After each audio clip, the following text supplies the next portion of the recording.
안녕하십니까, 김주성입니다. 함께 읽는 성경 말씀 시작합니다. 지금 읽을 말씀은 역대하 11장입니다. 제목은 형제와 싸우지 말고. 르호보암이 예루살렘에서 유다와 베냐민 족속을 모으니 택한 용사가 18만 명이었습니다. 이스라엘과 싸워 나라를 회복하려 하는데 하나님의 사람 스마야가 말하기를 이스라엘과 싸우러 나가지 말라고 하고 이스라엘은 형제이니 싸우지 말고 각기 집으로 가라 합니다. 나라가 남방 유다와 북방 이스라엘로 갈라진 것은 하나님의 뜻으로 된 것이니 싸우지 말라는 것입니다. 르호보암은 그 이후 유다 땅을 방비하는 일에 힘씁니다. 한편 북방 이스라엘에서는 레위 사람들이 제사장 직분을 잃게 되므로 예루살렘으로 들어옵니다. 그들이 유다 나라를 도와서 르호보암을 강성하게 하였으니 3년 동안 유다 나라가 강성하게 되었습니다. 나라를 쪼개신 하나님의 깊은 섭리는 따로 있었을 것입니다. 역대하 11장 1절부터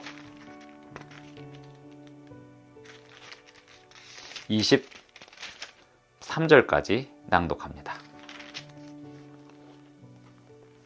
르호보암이 예루살렘에 이르러 유다와 베냐민 족속을 모으니 택한 용사가 18만 명이라. 이스라엘과 싸워 나라를 회복하여 르호보암에게 돌리려 하더니 여호와의 말씀이 하나님의 사람 스마야에게 임하여 이르시되 솔로몬의 아들 유다왕 르호보암과 유다와 베냐민에 속한 모든 이스라엘 무리에게 말하여 이르기를 여호와께서 이같이 말씀하시기를 너희는 올라가지 말라. 너희 형제와 싸우지 말고 각기 집으로 돌아가라. 이 일이 내게로 말미암아 난 것이라 하셨다 하라 하신지라. 그들이 여호와의 말씀을 듣고 돌아가고 여로보암을 치러 가던 길에서 되돌아왔더라. 르호보암이 예루살렘에 살면서 유다 땅에 방비하는 성읍들을 건축하였으니 곧 베들레헴과 에담과 드고아와 벳술과 소고와 아둘람과 가드와 마레사와 십과 아도라임과 라기스와 아세가와 소라와 아얄론과 헤브론이니 다 유다와 베냐민 땅에 있어 견고한 성읍들이라. 르호보암이 그 방비하는 성읍들을 더욱 견고하게 하고 지휘관들을 그 가운데에 두고 양식과 기름과 포도주를 저축하고 모든 성읍에 방패와 창을 두어 매우 강하게 하니라. 유다와 베냐민이 르호보암에게 속하였더라. 온 이스라엘의 제사장들과 레위 사람들이 그들의 모든 지방에서부터 르호보암에게 돌아오되 레위 사람들이 자기들의 마을들과 산업을 떠나 유다와 예루살렘에 이르렀으니 이는 여로보암과 그의 아들들이 그들을 해임하여 여호와께 제사장의 직분을 행하지 못하게 하고 여로보암이 여러 산당과 순념소 우상과 자기가 만든 송아지 우상을 위하여 친히 제사장들을 세웁니다. 이스라엘 모든 지파 중에 마음을 굳게 하여 이스라엘의 하나님 여호와를 찾는 자들이 레위 사람들을 따라 예루살렘에 이르러 그들의 조상들의 하나님 여호와께 제사하고자 한지라. 그러므로 3년 동안 유다 나라를 도와 솔로몬의 아들 르호보암을 강성하게 하였으니 이는 무리가 3년 동안을 다윗과 솔로몬의 길로 행하였음이더라. 르호보암이 다윗의 아들 여리못의 딸 마할랏을 아내로 삼았으니 마할랏은 이새의 아들 엘리압의 딸 아비하일의 소생이라. 그가 아들들 곧 여우스와 스마랴와 사함을 낳았으며 그 후에 압살롬의 딸 마아가에게 장가들었더니 그가 아비야와 아떼와 시사와 슬로밋을 낳았더라.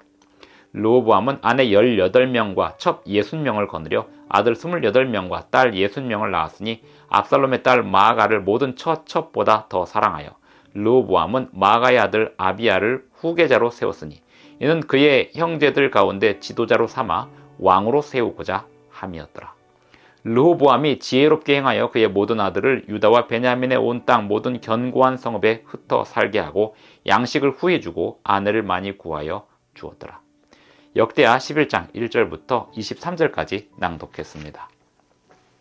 남방 유다와 북방 이스라엘 이렇게 갈라지게 된 후 르호보암은 나라를 하나로 다시 합치려고 시도하지만 하나님의 사람 스마야가 하나님의 말씀을 전하기를 이스라엘과 싸우지 말라. 그들은 형제의 나라다 라고 이야기를 하면서 싸움터에 모인 사람들을 다 흩어지게 했습니다.